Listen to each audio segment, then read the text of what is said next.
Beyond all that is known and unknown, wait the doors of perception. We can open the way before us with the key of knowledge to find the answers to the questions that haunt us. But we must open our minds to perceive the existence of realities that can take us far beyond all that we may even imagine. We must therefore open ourselves to different viewpoints beyond what is considered the normal. It's time to take the highway to high strangeness. Get ready for the ride. This is Paranormal Point of View. Good evening, ladies and gentlemen. Welcome to Paranormal Point of View, podcast episode 37. We're getting close to 38 caliber here, aren't we? It's Friday the 13th today. So pull up a tombstone and make yourself at home. All right, we're going to have an interesting show ahead of us. We've got a lot of things to talk about, a lot of ground to cover. It's Friday the 13th, and guess what? It's been Friday the 13th all day, okay? Absolutely. And I want to welcome you all in the chat. Brown Dwarfs here, Wizard Moon, Urso, Midwest Night Watchers, Shiro, Demarius. Okay, we got Beyond the Box in here. Good to have you here. And we got John Tempran and Miss Crystal, Mrs. Crystal, and Shiro's watching everything here. Yeah, good old Shiro's in here. She's one of my top moderators there, absolutely, along with Crystal and of course the girl in her gong. She's also one of my moderators. Good to have you here, all of you here tonight. Hello, Cal. Good to have you here. Want to welcome you all in. It's Friday the 13th. We're going to cover that, why it's so spooky, okay? I think it's more or less a man-made holiday, but we'll talk about that. And Urso mentioned that very famous movie, Saturday the 14th. If you like real cheesy comedy, you definitely would like that. It is a crazy movie. I hope some of you out there got a chance to watch those two movies I recommended the other day. They Don't Cast Shadows and The Remaining. I hope you got a chance to watch it. I want some feedback on it. If you did, tell me what you think about it. And I'm checking the feed out here as we talk. We got some more people coming in here. That's good. It's filling up good tonight. Absolutely. I was gonna get Jason from Crystal Lake to drop by, but he was busy tonight. You know, it is Friday the 13th. But anyway, I ran into him one time. I don't know if I ever told any of y'all that, but actually he was wading across the lake towards me, slapping his machete on the water. Absolutely, it was a bad situation. Great movies. Watch both of them, Crystal says. All right. I'm glad you enjoyed those, Crystal. And maybe the rest of you would like to check them out. Yeah, that dang Jason. He's always up to something, you know. I don't know. I thought he would. Here's the interesting thing about that, and I've always wondered about this. Okay, he drowned as a boy, but he came back as a man. That's very strange. You ever wonder about that? He was a young boy when he drowned, but when he comes back on the killing rampage, he's grown. He's a big guy. You know what happened? Do they got something in the water there that makes people grow, or what? You know, I've always wondered about that. It ain't hotter. That's a bad situation. Yeah. Well, it was at actually. I think Crystal might have been with me. We were at a haunted house thing for Halloween, and they had this. It was, and you could go through this thing. What was the name of that place? Tree Dines was the name of it. You could go through this place for like 2 or 3 hours, and it was scenes from horror movies. They recreated the bus scene from what's the name of that movie? I can't think of it. It's where the demon comes back and kills people on the bus. I can't think of the name of it. Um, Let's see if anybody's on here knows it. But anyway, it's a bunch of kids are trapped on the bus by this demon thing.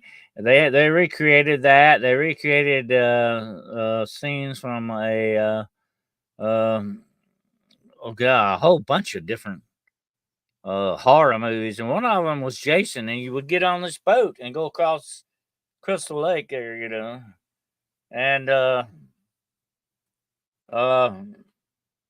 you go across the lake, and he would come out wading through the water with a machete, slapping the water and harassing the boat. It was neat, very neat.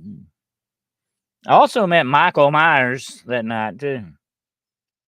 Tree Dines, yes, Crystal. That was a great place to go. Absolutely, it was fun, real fun. Absolutely, and yeah, Michael Myers. Yeah, I met him. I told him I didn't. I think his sister got a bad reputation, but I won't get into that tonight. But anyway,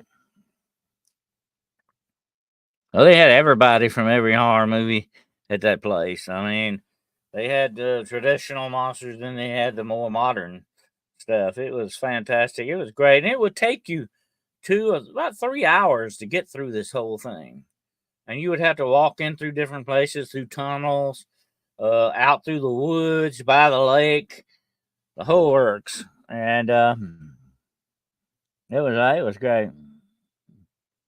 Fred and Jason utilized the portal and water for the bossy bodies. That's probably what they were doing. They had something going on in the water there. Hey, girl, they're gone. Good to have you here. And I was bragging on you just now. You're one of my moderators, and I mentioned you. They had an insane asylum. Oh yeah, and then they had the Pennywise clowns. They had Pennywise Palace. That was what it was called. It was full of nothing but maniacal clowns. It was a great place. Really great place. It was very close to what I would do if I were to set up a haunted house attraction. Absolutely. I would probably get sued because somebody would end up getting killed in one I would set up anyway. Yeah. Yep, little Gus. Yeah, I like Gus. I like Gus's new rag he's been wearing there. That neck rag he's got. I like that. Tell Gus I said hey. But anyway, yeah, me and Crystal and some other people went through there one night. It was wild. Really great time. You know me, that was my kind of place. Absolutely. Friday the 13th. Yeah, it's been Friday the 13th all day. I don't know why, but it has. It really has. I haven't had any bad luck today, knock on wood, so far. But that's the way it goes. But Friday the 13th is a very interesting history. Of course, I'm sure you know some of it. And it was the day that the Knights Templars were ambushed by Prince King Philip of France. He got rid of all the Knights. Well, thought he got rid of all the Knights Templar. He didn't know. But he got rid of a lot of them on Friday the 13th. They were burned at the stake, tortured and burned at the stake. So that was a bad luck day for the Knights Templar. And of course, if you go back back in time to like the belief in Odin and the Norse gods, they supposedly had a big supper, and 12 of the gods showed up. But Loki showed up. He was the 13th uninvited guest. And that was supposed to be the bad luck thing. Of course, you got the association with Jesus Christ and the Last Supper, where Judas made the 13th guest. He didn't stay for the whole supper, by the way, he left. But that was supposed to be an unlucky thing. But to me, the 13th is just the number that comes after 12 and before 14, okay? I mean, let's face it, what does a number do? But a lot of people have a belief in numbers and numerical stuff, like angel numbers and all that kind of stuff. So that's fascinating stuff when you look at it that way. The whole universe, by the way, my friends, is made up of mathematics. Okay, that is the fabric of the universe. Is mathematics, by the way. Anybody that studied that will know that absolutely. My son's all been out of shape and I don't think I was going to get in to watch. Could use a prayer for him. So okay, we'll definitely keep your son in our prayers, absolutely, and we will pray that he calms down and settles down and has a good evening. I believe you will. Okay, absolutely. I believe it. I believe he's going to start settling down right now, and he will definitely have a good evening, and so will you.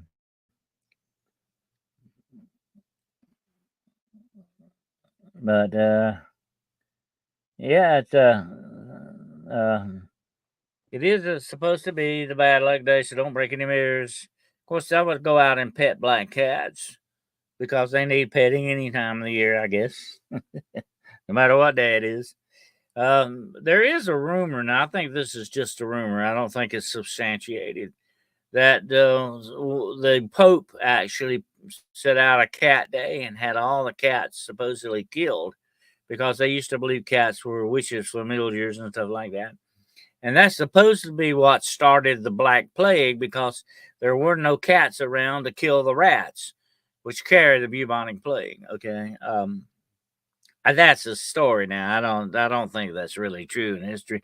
I have never heard of an edit that was put out by the church or anybody about getting rid of cats. Although they used to do that, they used to would gather up a lot of cats, but tie them up, and especially in France, tie them up in sacks and throw them in the Seine River.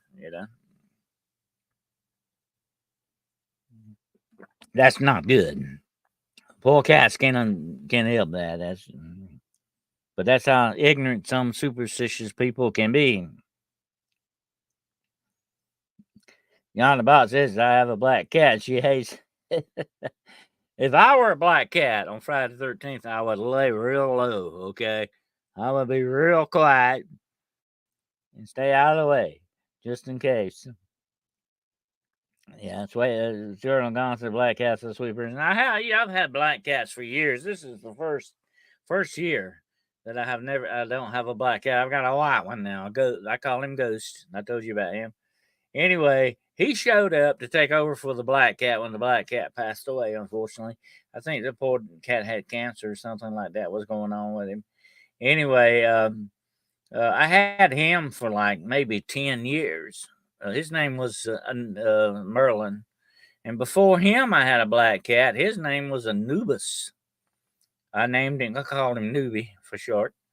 But I named him after the Egyptian god of the dead, Anubis. I thought about Bast, but that was just not a good name for a cat. Cat, that's the Egyptian cat god is Bast, okay, or Basti as some people call it. Whatever the situation, I liked Anubis better.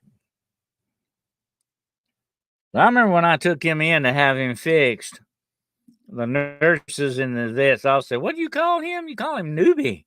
I said, "Yeah, that's short for Anubis." They said, "Oh, okay, okay." They knew who he was. Now, yeah, your black cat was named Salem. That's good. Yeah. Of course, there are a lot of interesting names for cats. My favorite is Gray Malkin, and of course, Pyewacket. Pyewacket was the cat in Bell Book and Candle movie with Jimmy Stewart and Kim Novak. The witch's cat was named Pyewacket. Pyewacket was not black though. Pyewacket was a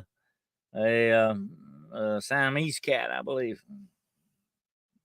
That's a great movie, by the way. If you've never seen Bell Book and Candle, great Jimmy Stewart movie. You ought to watch it.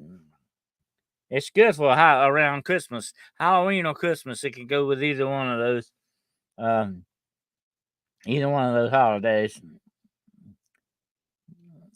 Name cats, cat, coffee, midnight, whiskey. Yeah, yeah.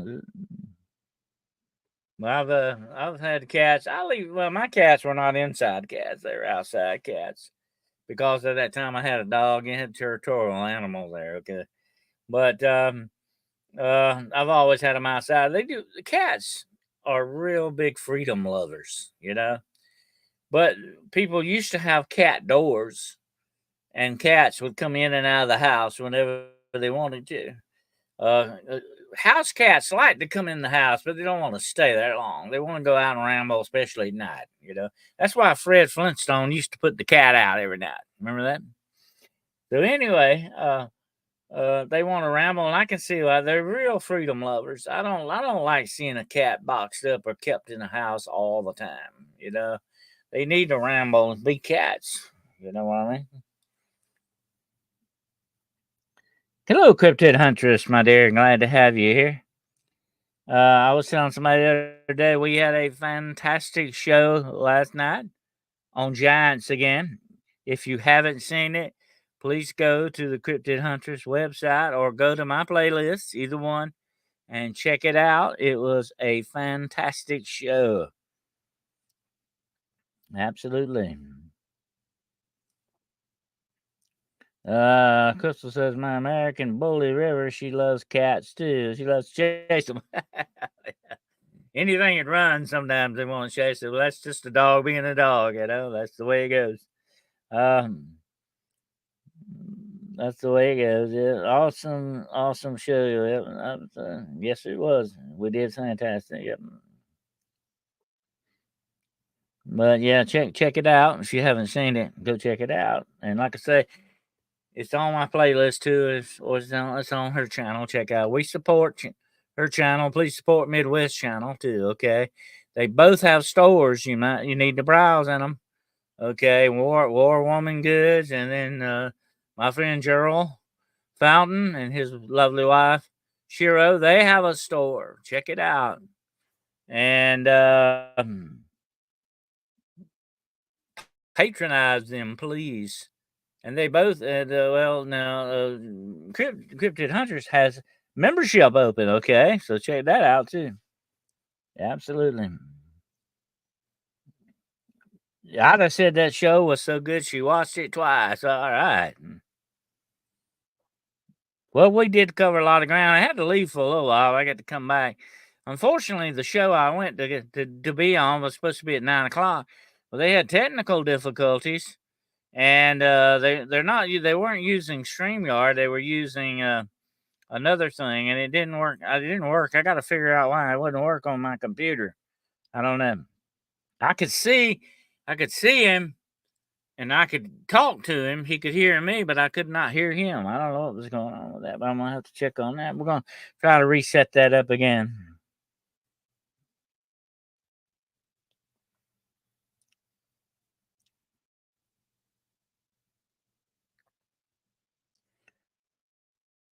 Oh, okay. Let me put that up here. That's a link to the. So I can get my mouse to work. Here, there we go. Very slow tonight for some reason. I don't know what's going on with that. StreamYard does that from time to time, and it gets kind of flaky.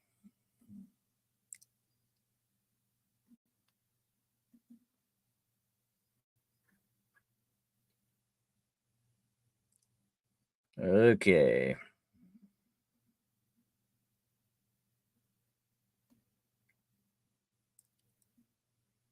There's the link for the show. There we go.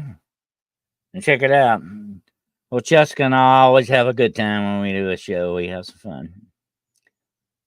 Okay.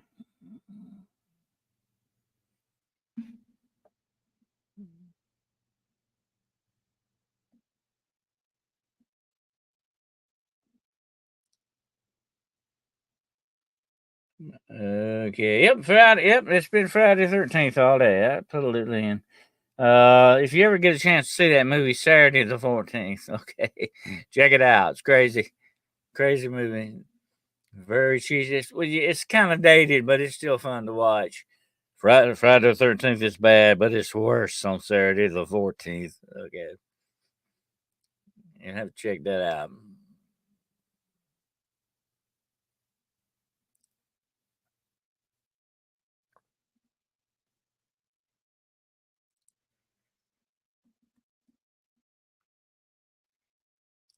But like I said, there's a lot of history, a lot of superstition that surrounds Friday the 13th. Absolutely.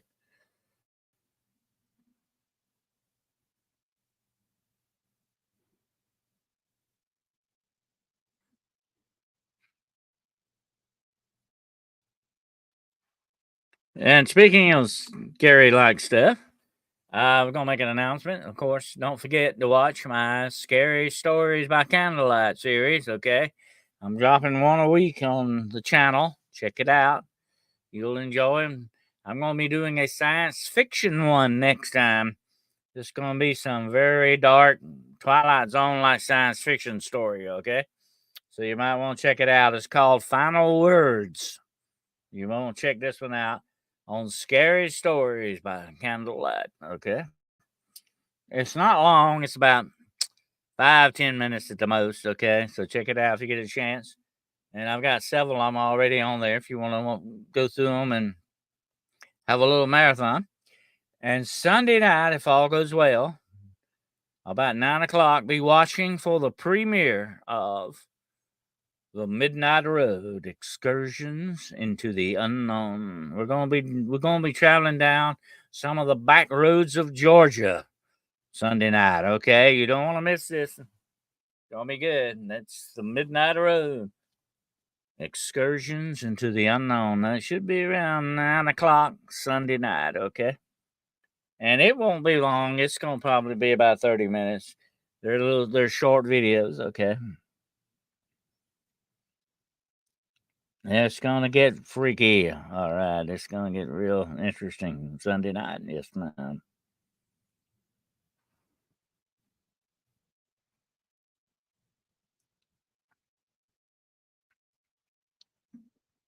But I had a couple announcements on that, and of course, Joel Fountain and I will be doing a road less travel on Monday at 9 o'clock p.m. Eastern Standard Time. Don't forget that. You want to check that out. Who knows what rabbit holes we're gonna go down then? But they'll be there definitely. We'll be taking those rabbit holes. Absolutely.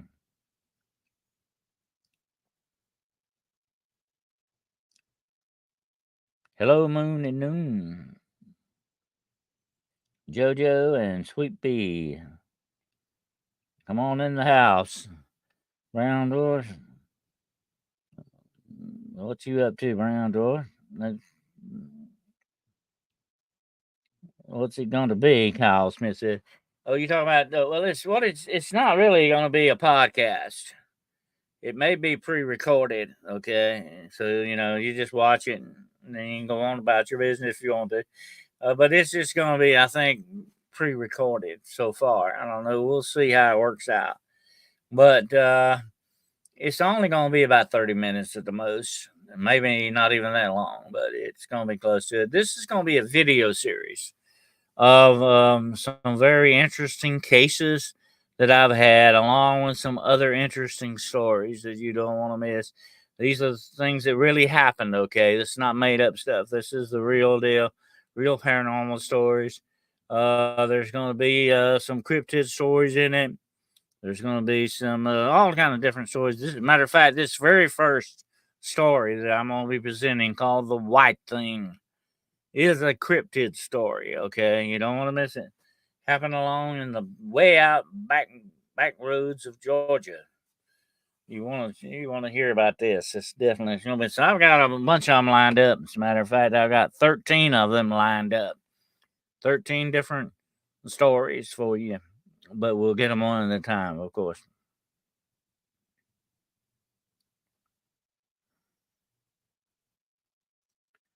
Hey, Pancho. When I hear that name Pancho, I always remember that was Pancho Sancho, was the sidekick of the Man of La Mancha, Don Quixote de la Mancha. If you've never read that book, and it is one of the first novels ever written, you need to check it out. Absolutely. Very fascinating story, but it's about that thick. Okay. It is a thick novel, but it is a very good novel. But it is great. Check it out. Believe me, they say there are three times in your life which you should read Don Quixote: when you're young, when you're middle aged, and when you're old. You will see it from three different perspectives. But they actually, here's the thing about it, Cervantes wrote that book. As soon as he wrote it, they threw him in jail. The Spanish Inquisition threw him in jail. They could do that. anytime they wanted.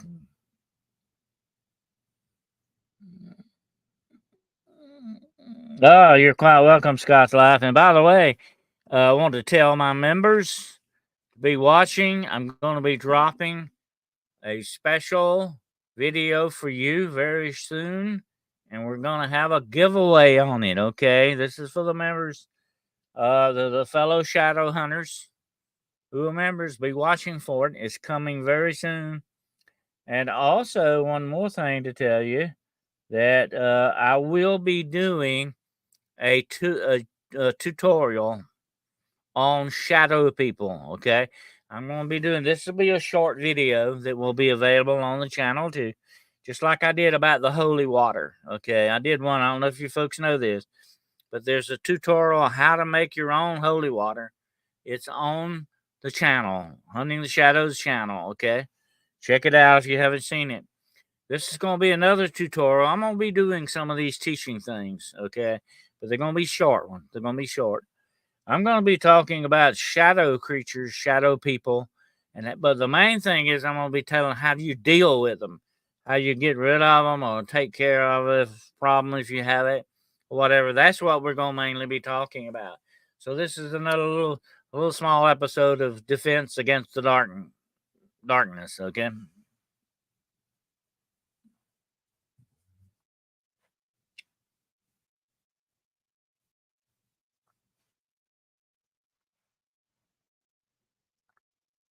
Gathering my holy water ingredients. Okay, good. To make holy water, place the pan. Looks like it's okay. Moon and that is sort of the poor man's definition for it, okay? That's not how you make real holy water, right?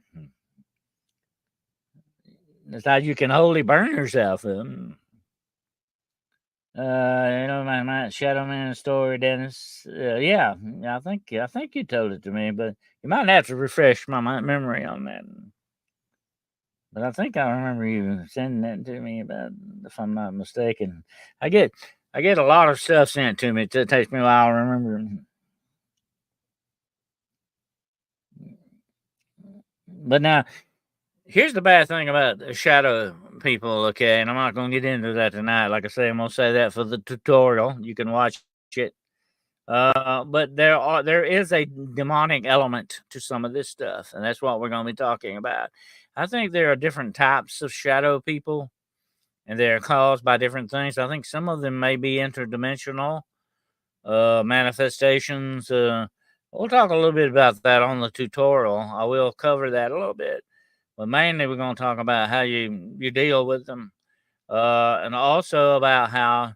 And we'll be talking about this because shadow people. I don't know if a lot of you know this, but shadow people have been many times talked about invading people's dreams. They can actually come after you in your dreams sometimes. These are also called dream demons. I'm going to be talking about that and how you can safeguard yourself against these things. Okay. So you want to check this tutorial out. Definitely, this is good knowledge to have. I want to give you good knowledge. I don't want to give you bad, inconsequential knowledge. I want to give you the real stuff that can help you lead a better life or deal with the problems when they come up. That's what it's all about. That's the good kind of knowledge, okay? And that's what we want to deal in always. Yeah, you have a lot of people have the sleep paralysis or night hag, as they call it. Sometimes there will be shadow figures involved in that as well. Like I say, there are attacks. But here's what bothers me about the shadow people. Okay, they attack you. I mean, they really attack you. And if that is not demonic, I don't know what is, because that's the way the demonic does. The demonic is the only thing I know of, unless you're talking about a werewolf, vampire type thing, that will actually attack you in your home or wherever you think your safest location is. They're the ones you got to watch out for. Like either they get you in your dreams or they get you in that wake sleep state.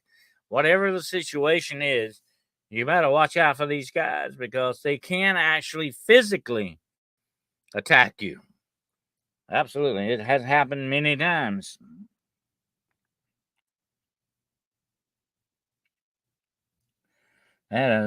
Poncho says I had a shadow person experience that lasted from 5 years old to about 3. Oh, that is a haunting. Shadow people can haunt you like ghosts or demons. You know, there are ghostly hauntings, there are animal hauntings, there are place hauntings or historical hauntings, and then there are demonic hauntings, and there are shadow hauntings. Okay. That's why I said they're very downright demonical in a lot of these aspects. Demons can haunt you. Matter of fact, I'm going to be telling a story on Scary Stories by Candlelight about that. It's called He Who Follows. And you want to hear this story because it is a tale of terror, my friends. Okay. But anyway, these things can do that. They can make your life a living hell. They're not just going to do that for a couple of weeks and go away sometimes. Sometimes they will stay for years. That is an attachment. Absolutely. Along with aliens. Aliens, I think a lot of here's just my opinion and what I've known about my research and in the field research and going through a lot of these things that have happened. I think 9 times out of 10, when you're dealing with aliens, you're dealing with demons. Okay, let's face the hard, cold facts here. I'm not saying they're all demonic, but a vast majority of it is. They are masquerading. Let me tell you something how insidious and downright evil demons are. Okay, listen to this. And I'm going to talk about my niece here in a moment.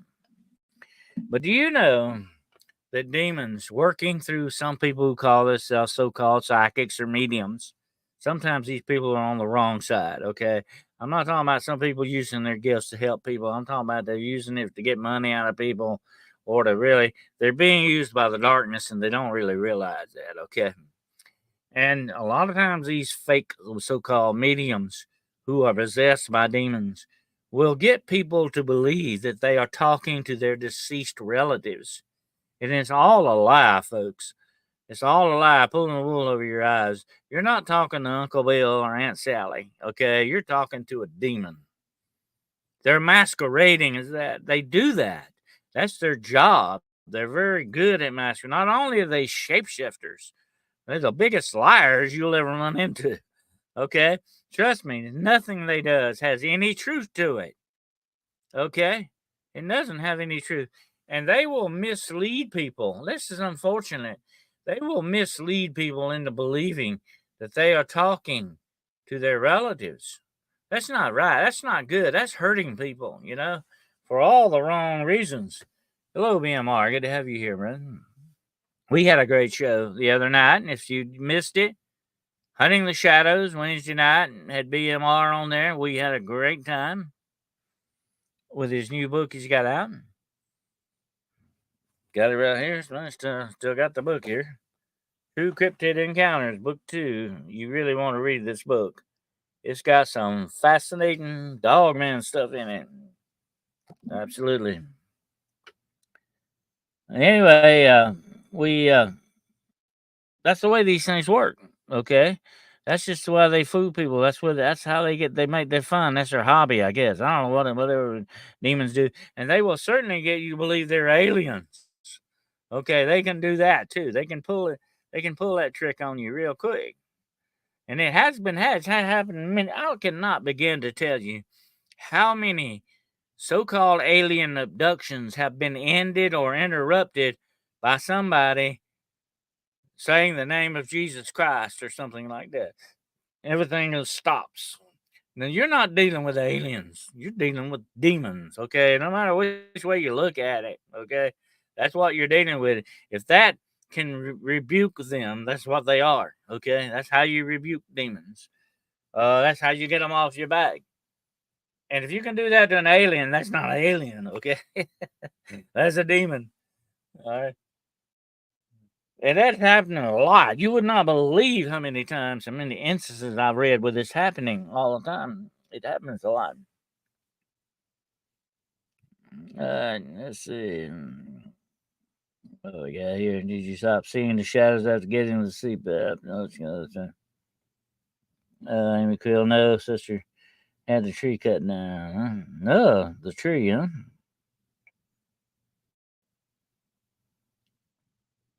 I have a theory about what the shadows are. I will email it to you. Can't say it 200 special. Okay, well, do that to me. Email it to me. You know, I'm always accumulating information. So send it to denniswcarl@gmail.com. I'd like to hear your take on it. But yeah, you know, there's a lot going on in this world, my friends. The appearances can be very, very deceiving. Don't let these things fool you. I'm gonna tell you, there's one thing you do not do to Dennis W. Carl. Okay, the W is wolf, by the way. Okay, there's one thing you don't do to this old guy. Okay, you can step on my blue suede shoes. All right, go ahead, but you do not insult my intelligence. Don't do that. That's one thing. That's when it crosses the line into major disrespect. Okay. If you insult my intelligence, and I do not like the demonic insulting my intelligence. Okay. How about you?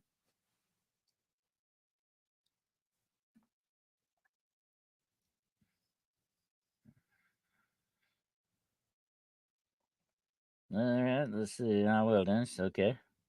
We'll do that. Don't. All right. We'll do that to me. Don't say that. Let's see. I'm reading some of your stuff here. I don't like it either. Nope. Amy Creel was a shadow, looked like a Bigfoot, huh? It came to life one night, split into five of them, was climbing the house, jump off the roof, and repeat. I saw them. They were using an image of fear against you, Pancho. That's the way they work. Okay. They use fear as a weapon. Imagery's got a lot to do with that. That's just the way that works. It can seem very real, it can be very frightening, but it is imagery that they use. That's like what we was talking about with BMR, you know, with the dogman thing, appearing in the jail and all that, or dogman, werewolf, whatever the thing's supposed to be. And werewolves, by the way, are tied directly to black magic and witchcraft. Okay, without a doubt, that's the big tie for it. And a lot of this stuff is in that, and some of these kids dabble around with this. They get attachments and stuff. That happens a lot too. And just freed from a dream. Yeah, yeah. I was five. I was never scared. I just stood up to it. Well, that's good. It didn't work on you, but they'll try it anyway. You know, that's the way they do. That's the way they roll. They're all about fear, negativity, anguish, anger, hatred, whatever emotion they can manipulate. That's what they're about.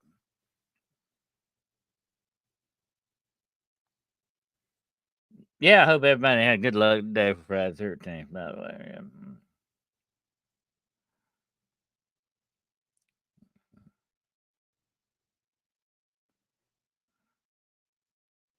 But anyway, um, yeah, I'll be doing that, telling you some things you can do to safeguard yourself against some of these shadow activity. A lot of it seems to be increasing more than it has in the past.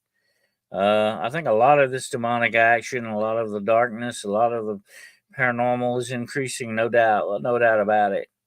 And we need to start stepping up the bat and really working against a lot of this stuff and safeguard ourselves against what's going on with that, you know? Absolutely. So I will definitely be dropping a tutorial on that very soon. So be watching for it. How to deal with the shadow people. You'll, I hope, find it very informative.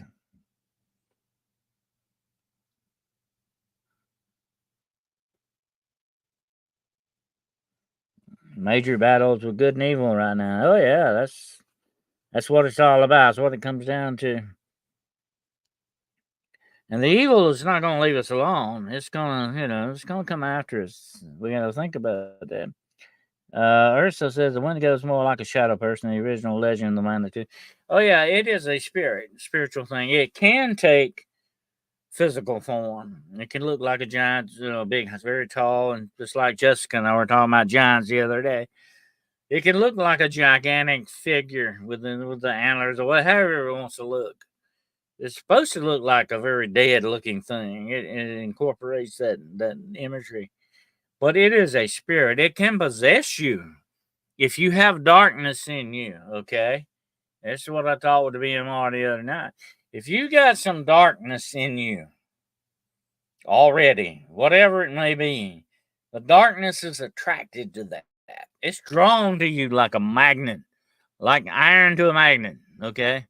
And you got to remember that. That's what I keep telling people. You got to get as much darkness out of you as possible, whatever that may be, whether it's alcohol, drugs, any kind of thing. This darkness, this bot that's sustaining your soul. Okay, that's creating negativity in your life. You need to get rid of that. You need to push it down. It needs to be suppressed. Okay. You need to do something about it because the more darkness in you, the more the darkness outside is attracted to you. That's why you have bad things happen in your life a lot of times. It's that darkness connecting with the darkness inside of you, and you don't want that connection. Trust me, you want to nip that in the bud. You do not want that connection going on in any way, form, or fashion. So, whatever you can do against that, that's a big part of it, okay? To keep that darkness out of you, then the darkness won't try to invade you. That's what the Wendigo does. If you've got any kind of darkness in you, any kind of evil and sin, it's really overwhelming you. That attracts the Wendigo like sharks to blood. Okay, that's the way that works. I learned from a movie. The Manitou is just a great spirit. The Manitou is the spirit of sort of life itself, the universe kind of a thing. That's the Manitou. That's what you call Manitou. But there can be evil Manitous in this large Manitou. The large Manitou is sort of the great spirit. But there can be evil Manitous like that, which, like in the movie Manitou, you see that if you've never watched that movie, you need to check it out. It's a great movie. Um, you will see that he is an evil sorcerer. The dark Manitou is. He's a spirit, but he's an evil sorcerer. Wendigo uses hunger and the will to survive. It can work on that, but it will. What it's doing is taking the animalistic part of you, and that is the dark part of you. Okay, don't forget that. The animalistic part of you is what it works on and starts doing its job on. That's how it connects a lot of times. But if the darkness is already there, that's what I'm saying. Spiritually, it gains a foothold on you. It begins possession.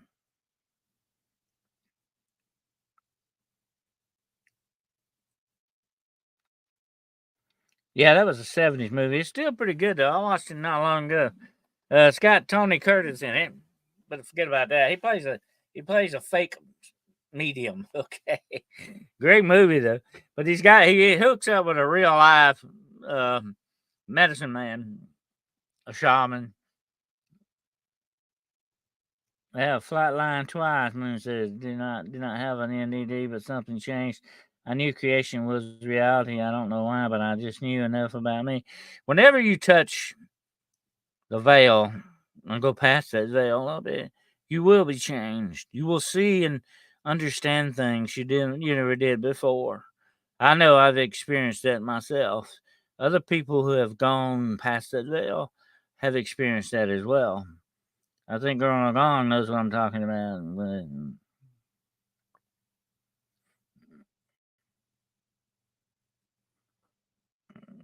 Moon and anything at 6 hearts since. Woo, that's bad.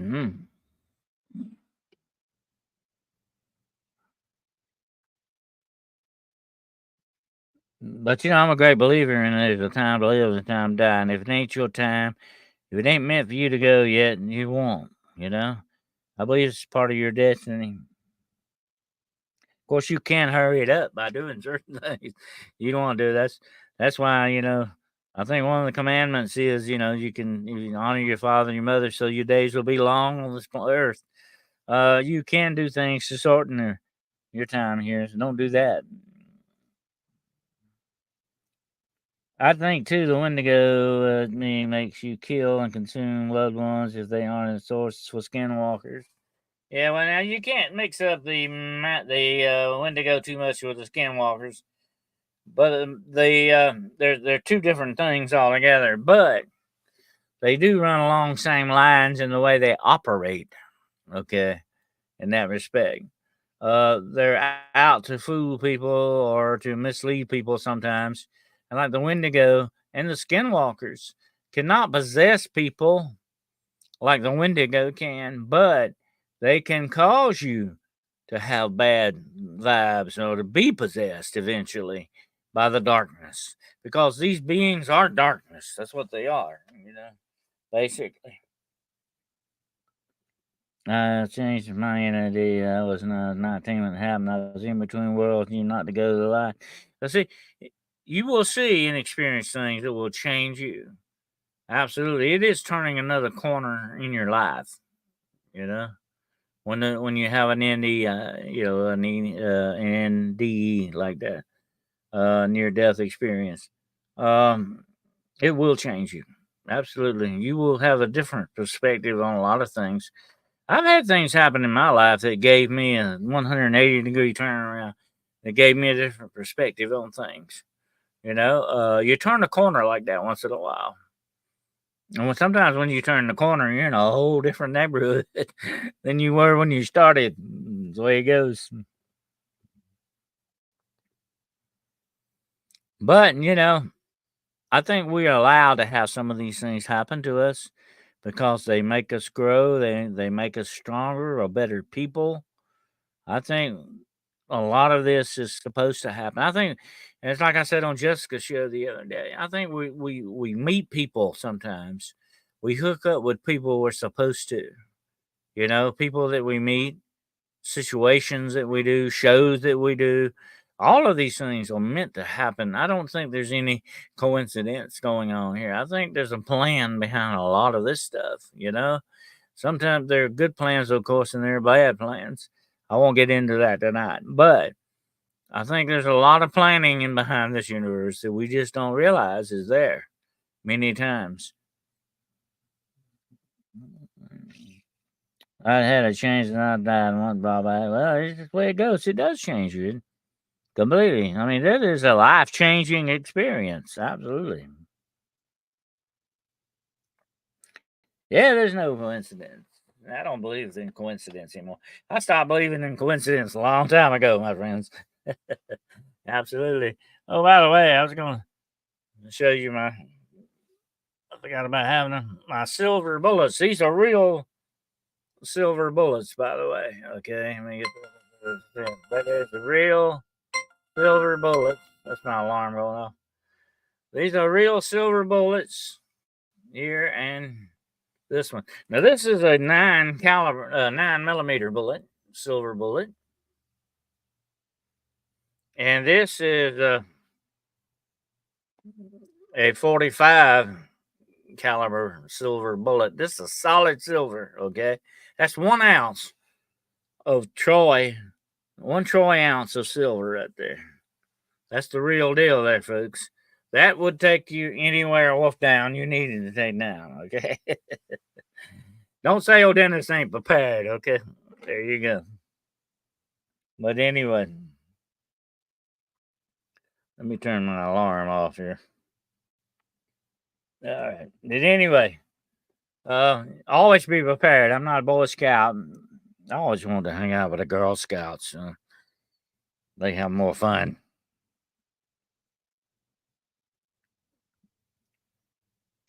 Well, that's why this chat sounded a bit amazing. You meant to be here, and we are together in spirit.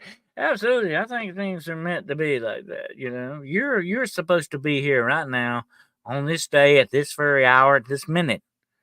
You're supposed to be right here, okay? Or you wouldn't be here. Look at it that way. All right, that's the way this whole universe works.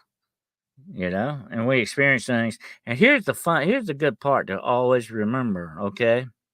And I tell this to a lot of people enough that I say, "I'll shut up, Dennis. You talk about it too much." But I can't help it because it's very interesting. This is not the end. This is the beginning of our eternity. Don't you understand that? This is the beginning of our eternity, wherever or whatever form we may exist in from here on out. This is the beginning. We have no end, my friends. It doesn't end in the grave, okay?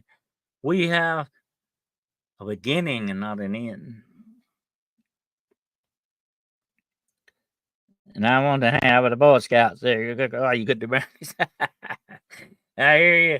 Okay. The Boy Scouts didn't do anything for me. I'd rather hang out with the Girl Scouts. Yeah, there you go.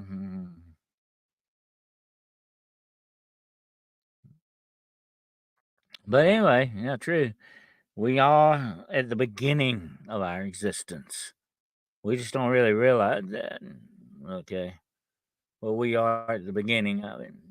And one night, I'm gonna probably get some people mad at me. Okay, some people are gonna really get mad at me. They're gonna cuss me out or something. I don't know what, but I'm gonna tell the truth on the 7 lies.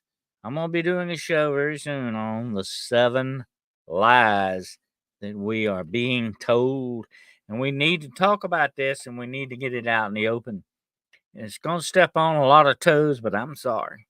That's just where my feet's gonna go, okay? And if I step on some, I step on some. I'm sorry, but I got to tell the truth. And these 7 lies of hell that we've got running around in this world today, okay? And I will say this about that: just like there are 7 princes of hell, okay? There are 7 princes of hell. I'm not gonna name them, but there's 7 of them. They stand for the 7 deadly sins. These are 7 deadly lies that we are living with in the world today, okay? And I'm going to be doing a show on those. So you watch for it. It's coming soon. Cryptid Hunter says I'm a brownie dropout too. All right, okay. I got to believe that you're a master of or mistress, however which way that goes, of bushcraft, cryptid hunters. You know your bushcraft pretty good. So you should have stayed in the brownies and taught them a little bit. Kyle Smith says we need to hear that. Absolutely. I'm going to tell about those 7 deadly lies. Okay, they're out there and they are fooling people. They're leading people astray.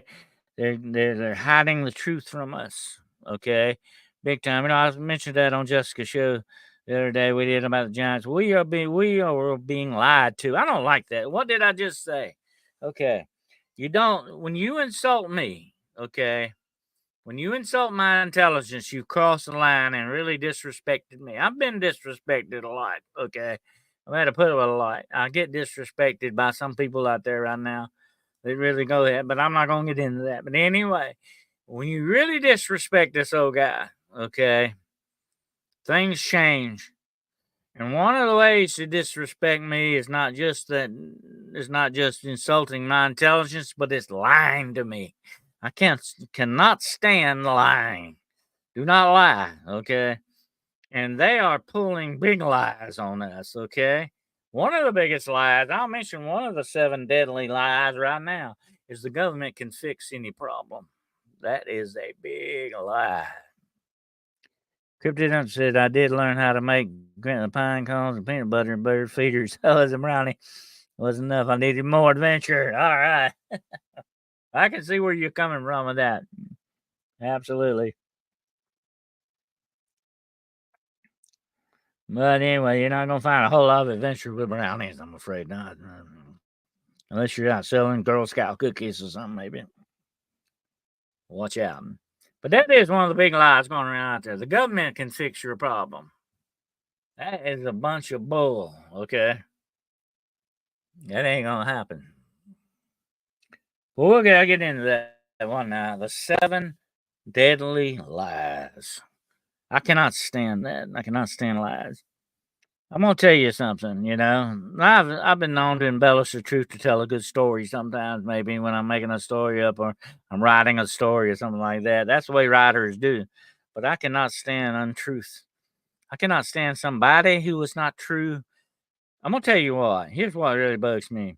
Some people out there would not know what real friendship or loyalty is if you bit them in the butt. They wouldn't know it. That's just the way some people operate. I mean, like I said before, when I talk about being your friend, I mean the real deal here. I'm not talking about Facebook friend, okay? I'm talking about the real deal. When I'm talking about being a friend or I'm loyal, then when I'm your friend, I'm loyal to the end, okay? That's just the way I operate. I can't stand people that don't do that. I cannot stand people that act that way.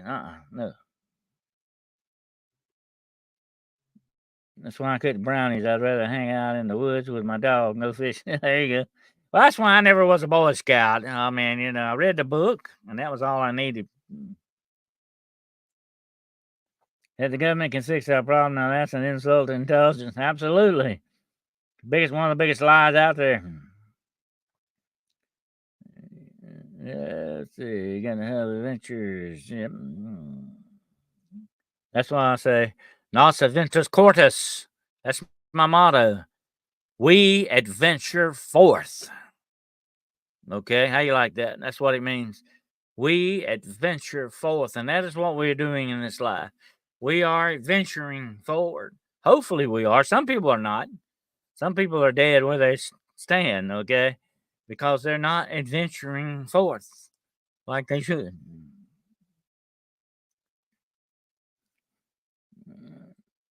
You are the Pablo Picasso colored. Gotta have adventure. Yep. That's why they're so delicious.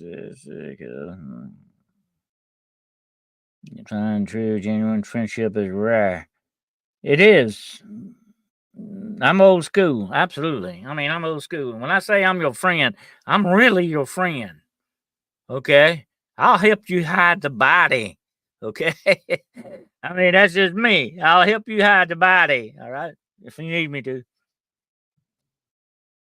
I'm old school. Okay, laugh at me. Call me what name you want to call me.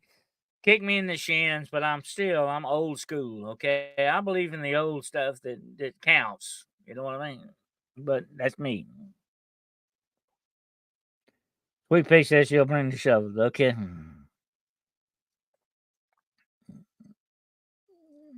Yeah, help me out the body too. All right. I got somebody I can depend on to help me hide the body. Huh? I got a sign here. What does it say? Be careful where you dig. There are bodies. Something. This yard may contain dead bodies. Okay. Danger. But anyway. I'm gonna probably get arrested then. Amy Kill says I need to do more. Yeah, you got sometimes, and I think I said this on Jessica's show the other day. Sometimes you got to just clear your life out and have a good adventure, just to really clean the cobwebs out. You know what I mean?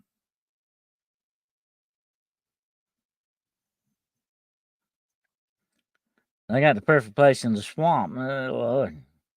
We come from an era when your word meant something not like today's use. Absolutely.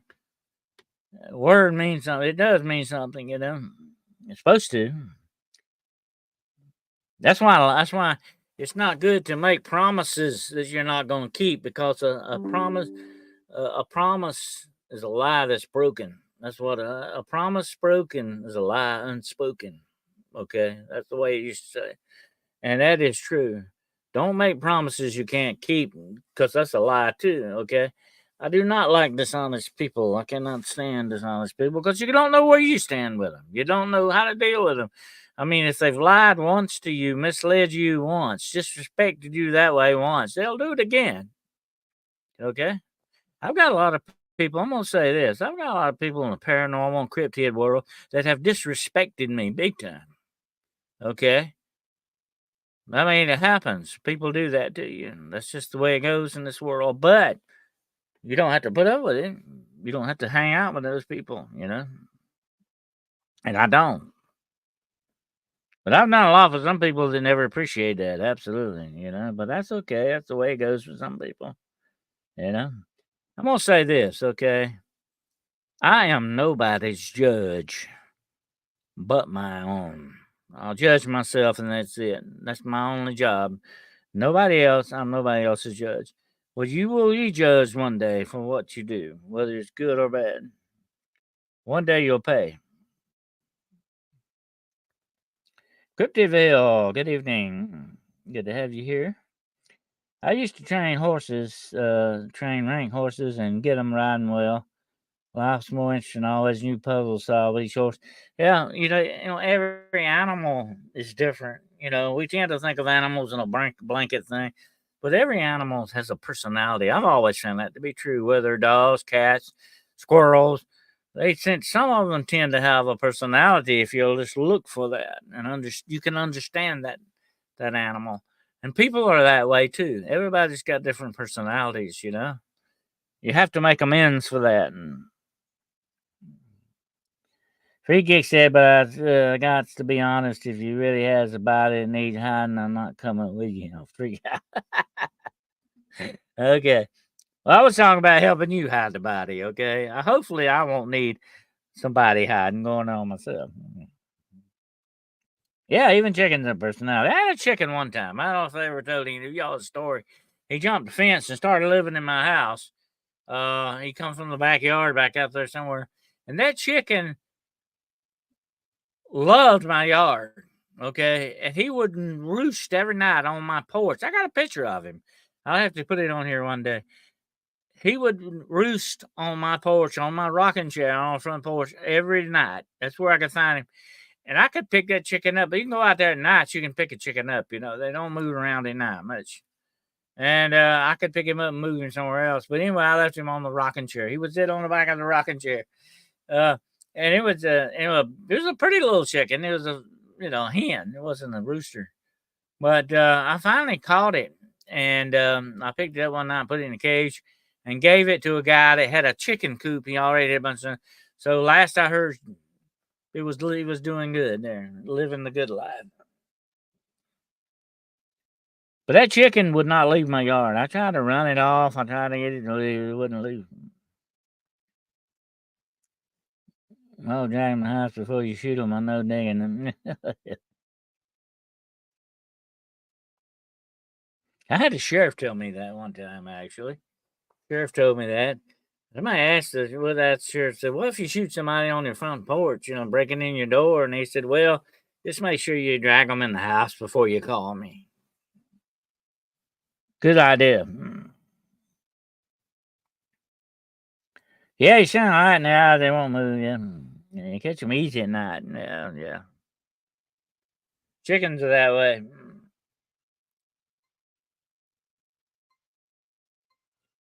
The chicken's been living in my yard. Let's see, the chicken has been living in my yard for 2 months and squawking to come inside. That one would try to follow me in the house. Absolutely, I would not let it in the house. Freedom Lover, I didn't know this was. I know digging a hole and kind of clay has kept me from taking a few out. Maybe it's kind of hard to dig, huh? Use postal diggers; they're much better that way.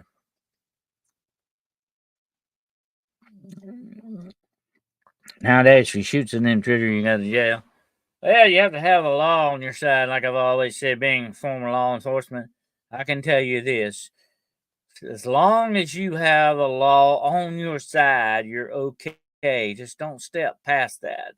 Be very careful. Be smart, okay? Don't violate the law. Don't go past that. I was going to tell a little bit about my niece and experience she had the other day. That was very strange. And I've talked about these things before. But she went to her father's grave, and it was about 9:30 at night. It's really you're not supposed to go in cemeteries after sundown. Okay, it's against the law. But she stopped by there, and she had a very strange experience. As she was walking toward the grave, her husband sat in the car and was waiting on her. She was walking towards the grave. I think she might have been going to check on a flower on the grave or whatever. As she was walking towards the grave, she heard something running behind her. She said it wasn't just rustling, it was running, and there was no wind. She turned around and looked. It freaked her out so bad that she got back in the car and they left. They rode around looking to see if there was somebody out there or what, but it was nobody. There was nothing there. I think she encountered a demonic type entity because they do love to hang out in cemeteries. Absolutely. But let that be a lesson. It's good idea not to go to cemeteries at night, especially. Unless you have permission. I've been in a lot of cemeteries at night in my time, but I got permission to be there. Okay, I was authorized. But that's what you need to do. It is definitely against the law to go at night. Of course, you didn't know that, I'm sure, but it is not so in the state of South Carolina. Now there may be different laws where you're at, but in the state of South Carolina, it is absolutely against the law to be in the cemetery after sundown. And the reason for that, of course, is all this vandalism and junk like that goes on. That's what's going on. No, don't eat your friend, Jojo. A lot of people go to these places, huh? Yeah, don't eat your friend. Well, be very careful in the cemetery because you are in prime demonic territory. Okay, that's just the way that works. I got news for you. Okay, the people that died are not out there in that cemetery. Okay, most of the time that's not what's going on there. What you run into in cemeteries are either spiritual doorways that have been left open, certain ceremonies that have been performed out there, or it's the demonic, or both. Mainly, that's what you're going to run into at cemeteries, battlefields, places of trauma. It's like I told those boys on that TV show I was on. I told them, you're going back in a trauma place, you're going back in this hospital. Be very, very careful what you're going to run into. Now, I think I mentioned that on Jessica's show the other day about bells. Church bells, ringing church bells, has been known from time immemorial to run demons off. They supposedly hate bells, okay? That is why you do the bell, book, and candle thing. You use the bell. Bell gets their attention, okay, because they hate bells. Don't you understand? They hate them. That's where you get the bells hanging on motorcycles. They're supposedly good luck things. They're supposed to draw demons to the bell, and then they fall off, and that's what makes potholes, by the way, supposedly, on the road. That's the story. Demons hate bells, and they hate mirrors. Okay, word to the wise. All right, don't forget that. Bells and mirrors. I have known people who have mirrors in every window of their house pointing out to keep demonic spirits out of their house. They say it works. People don't bother in cemeteries, usually except hooligans. Yeah, there are a bunch of people who hang out in cemeteries to do drugs because it's kind of out of the way and they can hide the drugs or just hang around out there for whatever purpose. It's not a good place to be at night, especially bad enough in daytime, but it's not a good place to be at night. Absolutely. But that was what she probably ran into, was some type of demonic spirit that was trying to attach to her, probably. That's the way they do. And he says, my friend, keep Bubba waiting for you to say her name as who's on first situation. I enjoy cemeteries because they're safe during the day, at night not so much. No, it's not a good idea. Do demons cast a reflection? No, they do not. They are insubstantial. They are shadow. They are mostly the substance of shadow. That's why they do not cast shadows. Shadows cannot cast shadows.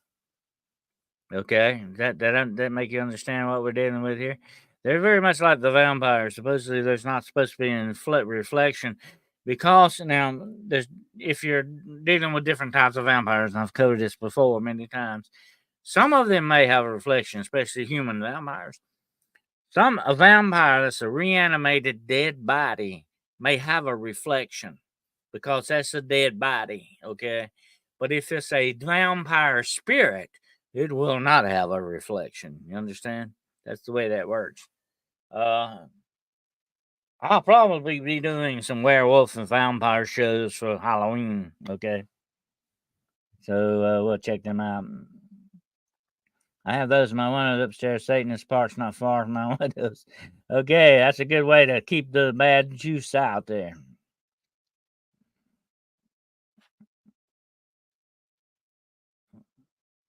Are there vampires who drink blood? Oh, of course, absolutely. There are vampires that will take blood. Blood is the blood. The blood is the life. Uh, they will also feed off your life essence or your soul. They can come at you different ways. So they're not just the Hollywood Dracula vampire that you see. They have other ways of taking sustenance from you. They can take your sexual energy away from you. They can take your intellectual energy away from you. They can do different things to you. There are different types of vampires. There are some, of course, who do take the blood. They don't need the blood per se to exist, but they crave it like a narcotic. Especially if it has adrenaline in it. You know, fear. It draws them to it. Get you. Okay, sorry, I missed most of the show. I was laying down and recharging. Okay, over there. That's good. I think so. I think it's wise to give it a shot. See the name of Creel dressing rooms. I watched from the top later, Dennis. Okay, that's fine. Anyway, we're just talking about different stuff tonight, but we started out with Friday the 13th. But the Twilight Vampires versus the Lost Boys. Both of those are Hollywood. Of course, I would go with the Lost Boys. I liked them. They were cool. Well, Twilight Vampires kind of wimpy. I don't know. Sparkly vampires were never my kind of thing.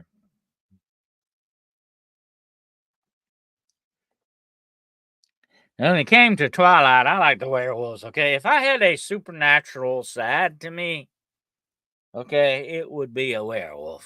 Okay, what I say, Dennis W. Curl, all the W's for wolf. Okay.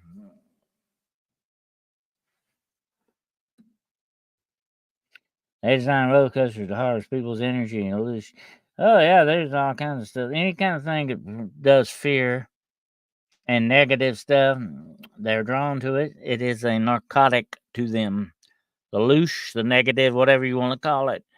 It is a narcotic for them. They get high on it. They crave it. They become addicted to it, big time.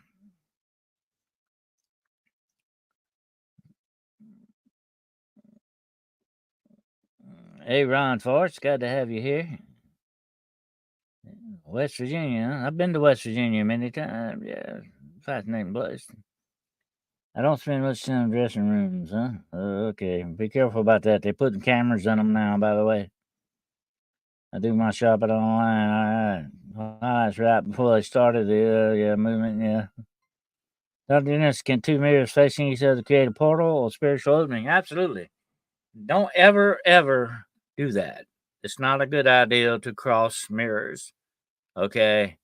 It's not good to play with. It can actually open some stuff you might not want to get opened.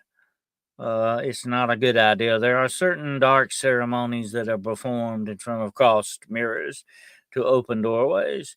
It is the way that they do. Don't do that. Be very, especially don't sleep under crossed mirrors. Don't have one mirror on one wall and facing the other one. It's not a good idea. I would suggest having only one mirror per room. You'd be safer that way. It's bad feng shui. Yep. Anyone heard about Grafton Monster? I live in Caribou, Maine, originally from West Virginia. The Grafton Monster, I've heard of it. Absolutely. I'm trying to remember exactly what I heard of it, but it's been a while. I have to look it back up again. How about just one mirror per home? Well, if you can get away with that, that's fine. But one mirror to a room is okay. The less the better that you don't see this stranger all over the place in just one room. There you go.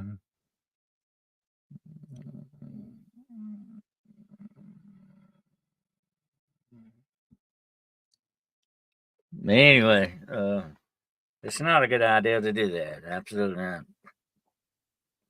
I had a case one time where this guy committed suicide in front of two mirrors. He had a lot of witchcraft paraphernalia around him. I don't know what he was doing, but actually, I don't know if it was suicide or what, but it appeared to be suicide. And he was found lying in front of two crossed mirrors. Well, it's not good. The life force that sometimes includes memories, talents, and perhaps even the dreams of the victim. Oh, yeah, they go after a lot of different things, vampires. Vampire spirits will do that. That's the way they operate.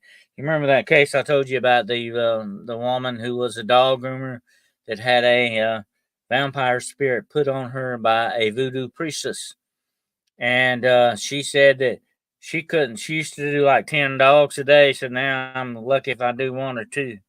She said, I've been to the doctor. There's nothing wrong with me. There's no reason why I should be this weak and all that. And when I heard that, I knew exactly what the problem was. This woman had a vampire spirit on her. It was just draining the life out of this woman. We got rid of it. She was fine and dandy after that. That thing left her house. I'm going to tell you what, sometimes spirits will go quietly. Sometimes they make a big fuss when they leave. That goes with especially vampires. And this vampire spirit, when it left that house, it made a big boom. You could hear it all through the house. It's just like a cannon going off or something. And I was in the basement when it happened. And another guy was with me too, and it knocked past us. It went past. He saw the shadow. I didn't see the shadow, but I felt it go by me. And he said that thing left that house. When it left, it's boom. They upstairs. They said, "What happened? What's going on?" We heard a big noise. I said, "That's your spirit leaving. That's your problem gone." And that was the end. They couldn't get out of there fast enough. That's how to get rid of these entities. Will do demonic will cause people to do strange things, and many won't even realize they're under demonic influence. That is under UDDI. I talk about that a lot. Under direct demonic influence. These people are possessed to a certain degree, maybe not full blown possession, but they do not realize they're under the influence. They're a puppet, you might say. A lot of times that's a bad situation to get in. How can you tell not all attachments are demonic? Uh, JoJo says, well, I don't know about that. Most of them are the bad guys. I don't know what you would think a good attachment would be unless you think it's some good spirit that's coming into you. That's not a good idea to let any spirit, unless it's the Holy Spirit of God inside of you. It's not a good idea to go that route. It's not a good idea to play with any kind of spirits like that. I don't believe I used the term attachment in my statement. Oh, okay. And but you can get that. You can get attachments. You can pick them up. You can also get possessed. You can get oppressed. That's the way it goes. Like an ogre or a blob with clay-like appearance was there on June to celebrate its 60th anniversary. I think I remember hearing about that, and I'm sure I have. I've read about all cryptids. That sounds familiar.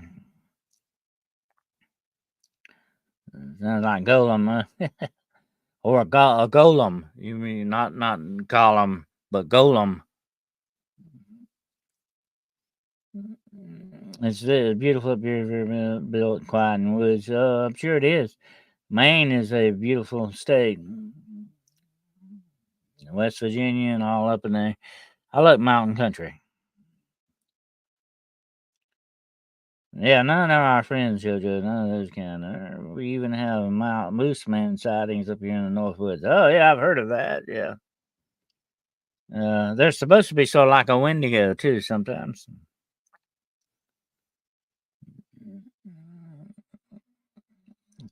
I'm sure in earthbound spirit attachments, and no, they aren't our friends, agree. Yeah.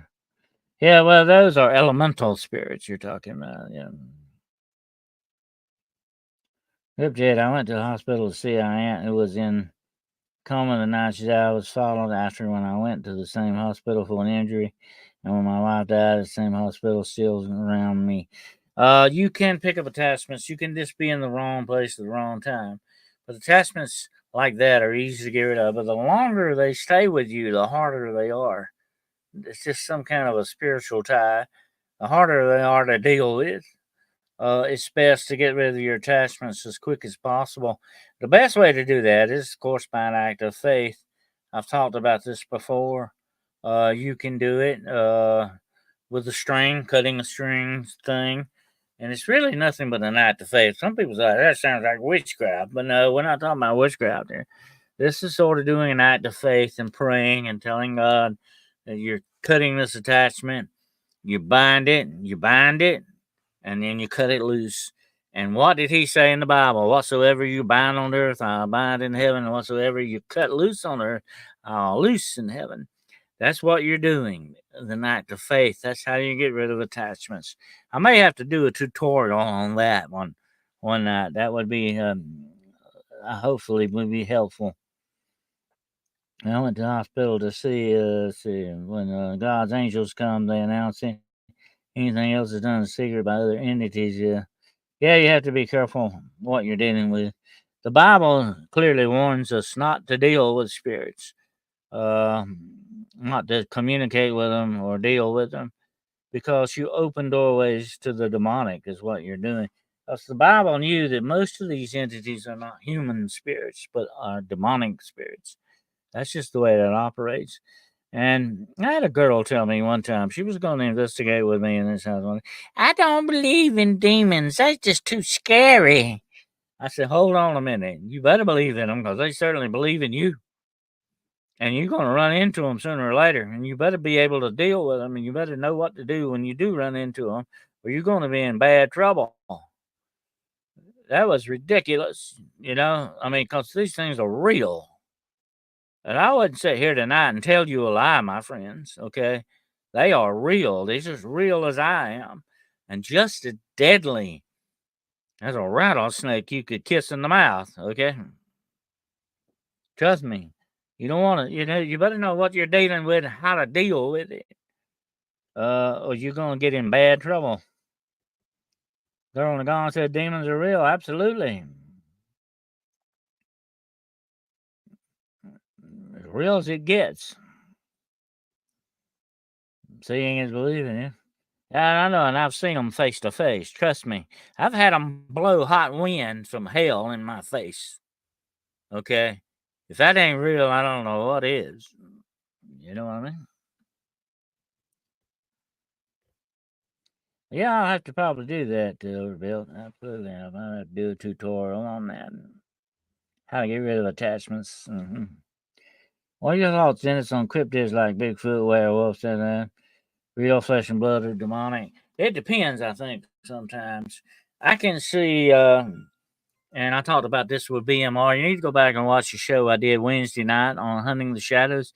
You might find it very informative. We did a talk, me and a BMR, Bigfoot Michigan Rob, about his new book on Dogmen. I think some of these Dogmen things are conjured up. I think they're brought forth from the darkness for reasons, because a lot of these things are on missions. I think. Bigfoot, I'm not too. I've actually seen Bigfoot face to face, made eye contact with him. I was close enough. I could have reached out like this and grabbed him.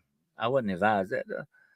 I could have done that, and I was that close to him. I could feel the heat off of his body.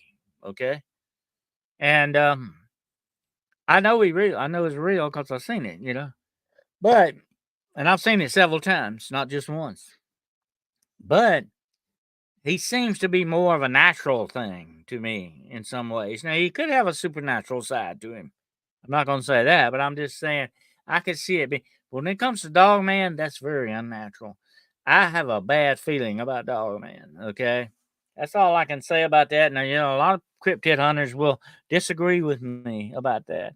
But I think there's something downright dark about Dog Man and some of these other cryptids.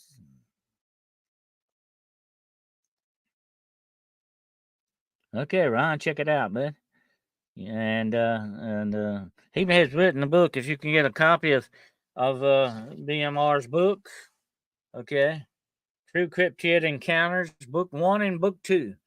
There is some freaky stuff that he's written about in these. These are eyewitness accounts, okay, of things that people have seen and sent to him about.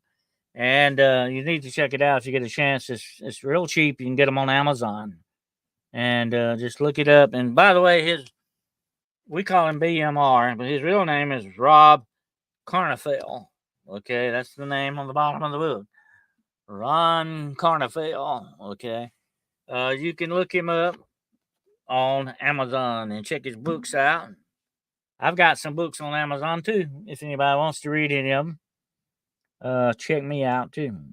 It'd be demonic, I think. There is something that baffles me why some folks deny the spiritual realm when they themselves are spirit beings having a physical experience. Well, that's the way science is so guilty of. Okay, science goes 1,000 miles around the fact that there is a spiritual aspect in this universe. They don't want to believe it, but that doesn't make it not exist. It is there, it's real. That's why I'm a doctor of metaphysics. You know, that's the unseen aspects of this universe. You know, to me, that is fascinating stuff. I've studied it for well over half a century now. Okay. It never gets old. It's fascinating. We're having an unprecedented amount of eruptions, earthquakes. The dark sorcerers are letting loose a lot of negative beings to cause chaos. Oh, absolutely. That don't surprise me a bit. I don't think they're lupine. I think they're vulpine. Yeah, it's a possibility. Ego cryptid, same reason most humans will not allow you to classify humans as animal or ape. I believe the wolf line to be ours exclusively. I don't know. There's have you ever investigated the Irish werewolf? It is actually looked upon as a guardian of children. It's looked upon as a good kind of a spirit, by the way. That's the Irish werewolf. Check it out. It's fascinating research if you want to look into it. Bigfoot Mission Rod book. Oh, okay. I mean, put that up.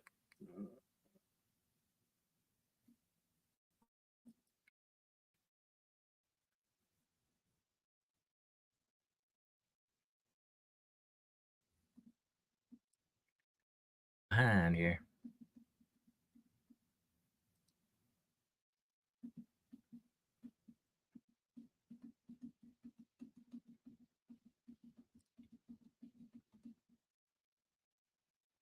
There we go. I put it up on the screen for everybody if you want to check that out.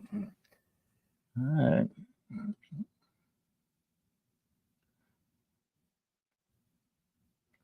Have you seen Himalayan fox? They look really skeptical. It's kind of a very human expression. Yeah, yeah. Yeah, the Himalayas are a fascinating thing. I've always wanted to go looking for the Yeti. I do believe Freedom of Love says I do believe that all these beings have a buzz. When I have encountered them, they always a buzz. Their incapacitation. That's probably what you're picking up on is a vibrational thing. Okay, let me say this about supernatural. Certain supernatural beings definitely have a vibration to them. You can pick up some people, very sensitive people, will pick up on that buzz or vibration, whatever you want to call it. It is a spiritual thing. Okay, that's what you got to look at.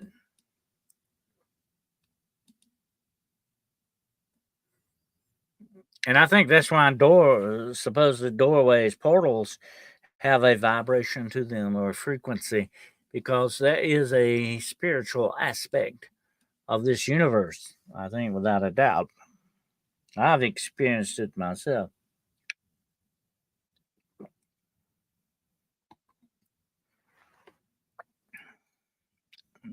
What about the Scottish werewolf? Oh yeah, yeah.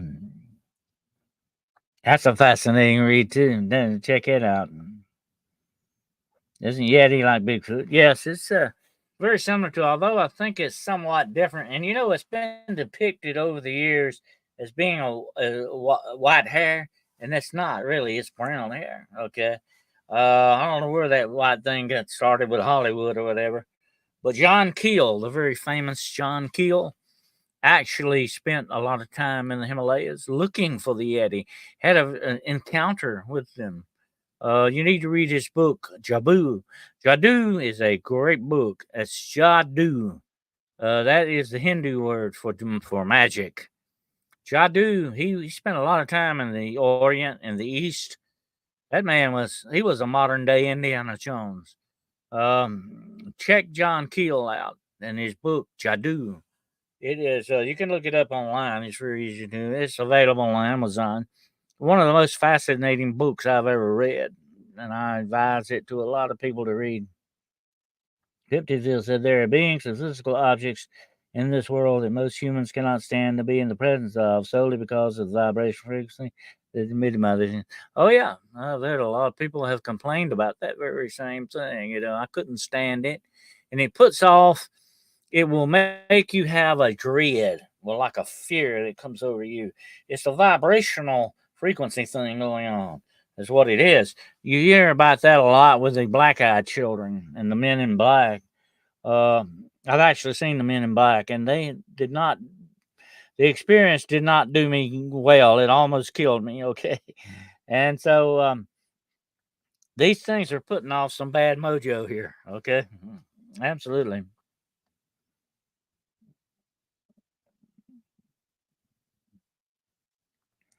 Yeah, the Yowie hunters. Yeah, the Yowies is something else too. That's very fascinating.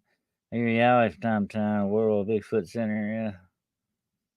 Yeah. I took pictures today of a giant turtle on top of a titan crab in the clouds. That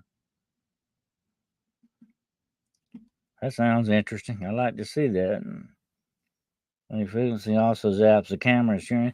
I think a lot of times. Okay, let me say this. The demonic puts off a glamour, okay? In other words, it's putting off its own imagery. I think they can foul you up real easy, camera and video wise, anytime they want. And a lot of these cryptids may be putting that off unintentionally with this vibrational thing. They could really screw your camera up and all that. But here's the other part of that equation. A lot of people have cameras. Everybody's walking around with one now with their phone, but they don't know how to use them. They really don't know how to take the photos. Okay. I used to teach classes out in the cemetery how you walk to the cemetery and film with a video camera.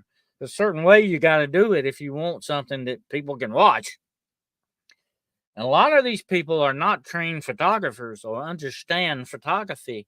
That's the bad problem. It's not the creature's fault on that. It's the person's fault. We call it operator error. And you run into operator error a lot, you know. I've seen people say, "Oh, you gotta watch this film. Look at this film," and most of the film is just them shooting their feet, walking on the ground. You don't see anything. They do not know how to film. It's ridiculous.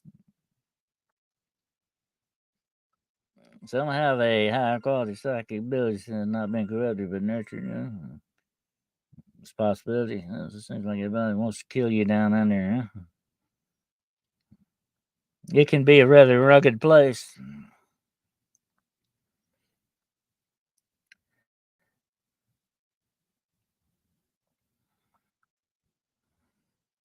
Louis P. I joked with Super Duke and called him that before.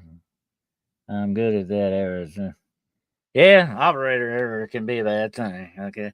If you buy a piece of equipment, all right, whatever it may be, if it's a camera, it's a video recorder, if it's an EMF detector, whatever the situation, learn that equipment inside out. Okay. That you can take it, use it in your sleep if necessary. Okay. You need to learn that piece of equipment, how to be effective with it. Because if you are ineffective with it, you might as well as not have it. I mean, that's the way it goes. And that's what I tell people a lot, especially when it comes to photography and video. You got to be very careful how you shoot, and you better know how you're doing it under whatever situation you are or whatever the circumstances are. You got to deal with that and try to get the best picture possible that you can get. You out there that are photographers know what I'm talking about, okay? but the amateurs do not. They need to learn that equipment, whether it's your phone or whatever. You need to learn it inside out. I've even got, listen to this, on my phone right here, I've got a fast button that will immediately bring up my video just like that and be recording. All I gotta do is hit that button one time. Most people would be doing this, trying to find where their thing. You gotta be fast. You gotta be quick if you want to record or take a picture. You gotta remember the speed. That's essential to what you're doing. Without capturing is a great way to practice. Yeah, yeah. What's your most frightening encounter ever, Dennis? Yeah, that's a good question. There's so many of them. Which one should I pick out? It's like a whole basket full of them. I don't know. It was spending all night. It was vampire hunting one time. Spending all night in a cemetery waiting on a vampire to show up. That was freaky. Uh, that encounter I had with a vampire girl in the cemetery, that was freaky. There's so many of them. Tune in, Ron, to and I'm gonna be doing a series starting Sunday night on my channel, Hunting the Shadows channel. If you're not, you need to subscribe. Okay. But I'm gonna be doing it. It's called The Midnight Road: Excursions into the Unknown. And I'm gonna be dropping these videos. They're not gonna be long. They're gonna be telling lots of my most interesting cases and some other stories that you need to know about.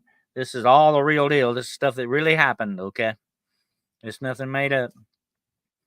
So check it out. That's The Midnight Road: Excursions into the Unknown. And that's going to be Sunday night. I'm hoping at 9 o'clock, okay? Everybody be watching for that. But this is not going to be live. I don't think it's going to be recorded, okay? We'll see how that goes. But anyway, be watching for it.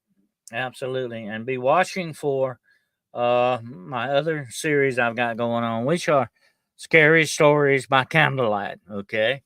I'll be dropping those intermittently.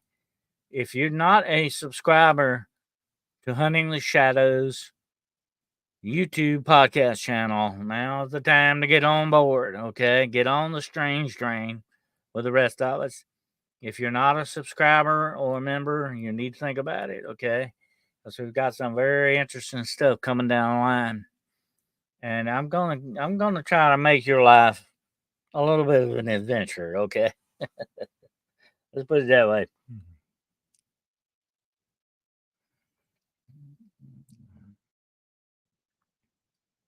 Now subscriptions are free. So join the family, Ron. You'll be glad you did.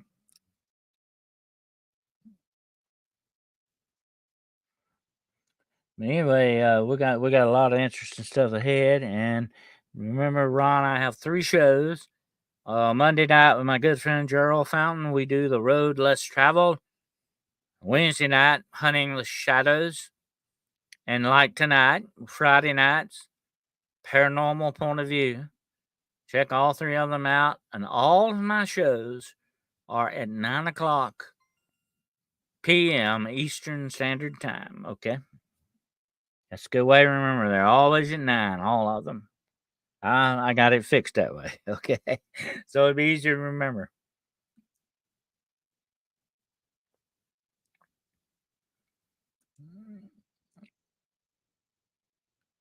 Yep. Please like, share, and subscribe. Thank you. There's a Loch Ness Monster in Oz. The Mooley Won't. Oh, yeah, I've heard of that. There's so many different cryptids, it's hard to remember them all. There's so many of them. But thank God for the internet. You can always look them up on the internet, even if it's to refresh your memory. I'm getting so old, I need my memory refreshed every now and then. But I deal a lot with different cryptids and stuff like that. I'm not just that, though. I am, into demonology on the side. I'm into UFOlogy. I'm into spirit research, or some people call it ghost hunting. I do all that. I do all that. I'm not out in the field as much as I used to be, but I'm still a field researcher. Okay. But I also do investigative research on a lot of this stuff. And like I was saying on Jessica's show the other day, and Ron, you need to check out Jessica, the Cryptid Huntress, too. Check out her show. And I have her show on my playlist. I have a playlist on my channel. When you subscribe, you can get to the playlist. Okay, it's free. All right, you can watch all this stuff on there because I save it on the playlist. But anyway, it's like I told her on the show the other day. I've seen a lot of information, and there's a lot of people who have mysteriously disappeared, or so-called suicides, or just died under mysterious circumstances, whatever situation was, that are involved in a lot of these fields. And there are certain entities out there, human or otherwise, that do not want this information put out to you good people out there. Okay? They do not want this information given to you. But we're not going to let that stop us. Not one half of a heartbeat. Okay? That's not going to be done.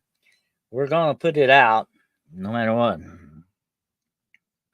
Does she have a channel? Yes, the Cryptid Huntress has a channel. Look up the Cryptid Huntress. She has some wonderful shows. I'm on there a lot with her. I co-host with her a lot. Check it out. Great channel, the Cryptid Huntress.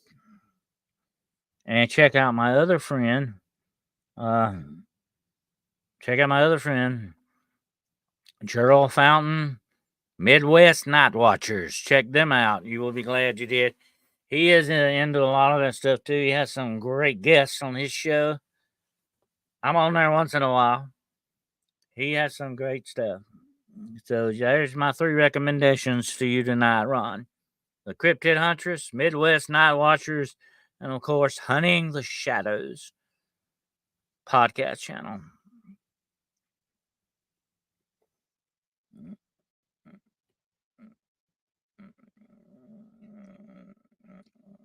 Cryptid Huntress, awesome. Yes, we are family. Now, like I said, and I'll say this, Ron. When you become a member, when you become a subscriber, you're part of the family. This is your podcast too. Okay, that's the way I run this deal. This is your podcast too. It's not just mine. Okay, everybody out there, this is their podcast. Okay, that's why we're talking like this tonight. We do this once in a while. I have guests on here too, though, but we do this once in a while just to get together and just like friends sitting around the coffee, drinking coffee and sitting around the table, kind of discussion. That's the way we like it. Done all 3. Good. Good man. Good man. You'll be glad you did. You'll enjoy it. Best free deal in town. They used to say, the old medicine man. I would have been a good medicine man, I think. Dr. Feelgoods.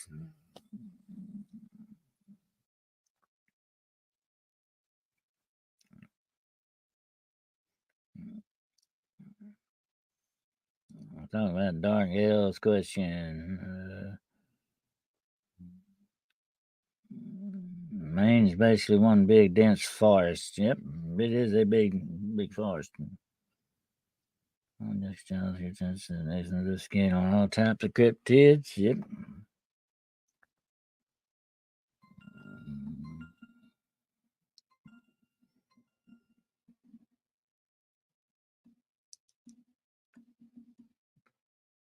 But we're all put it this way, Ron. And I'll tell this to everybody out there.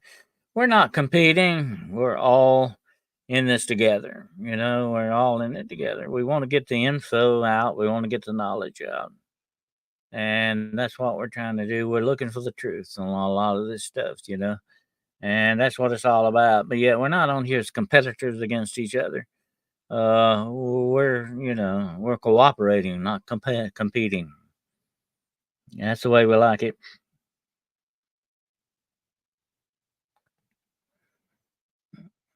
That was Gus that put up those links. Gus is probably asleep right now. He's probably in his bed sawing logs, huh?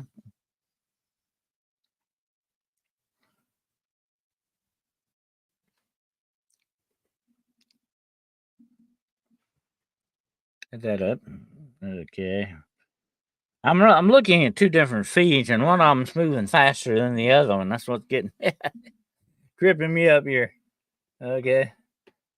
Almost 90% of the area of Maine is covered with woods. I know Maine's got a lot of forests, definitely. When you talk Maine, you talk forests. Oh, yeah.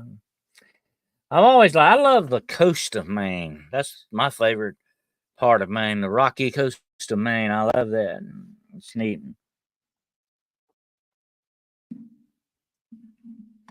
Yes, Gus is sleeping. I'm not.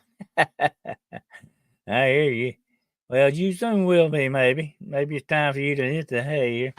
I'm going to say it's about time for me to sign off here. We've been hitting it for almost 2 hours here. But it's been a fascinating night. And I hope you all had a great Friday the 13th. It's on its way out of here. And I hope you had good luck on Friday the 13th, okay? And remember, watch out for Saturday the 14th, okay? It may get worse. But anyway, I appreciate you all being here tonight. It's been a fantastic night. We got a lot of good discussion going on. I like a good discussion, absolutely. And I appreciate you all being here tonight. Appreciate your support. I appreciate your being here and you being part of the family. Don't think I don't. I do appreciate it from the bottom of my heart. Trust me. And you are definitely what helps keep us going here, and you're all a big part of that. And like I said before, like I was telling Ron, this is your podcast too, okay? And I don't see it, but be watching for some good stuff coming down the line here, okay? Like I said, I'm gonna try to make your life a little more adventurous. Nos adventus cortus. We adventure forth. Okay. And appreciate you all being here tonight. Hope you have a fantastic weekend. I'm going to be busy this weekend, so be watching for some stuff coming down the line, okay? And if I don't see you then, I will definitely see you Monday night for the Road Less Travel at 9 o'clock p.m. Eastern Standard Time, okay?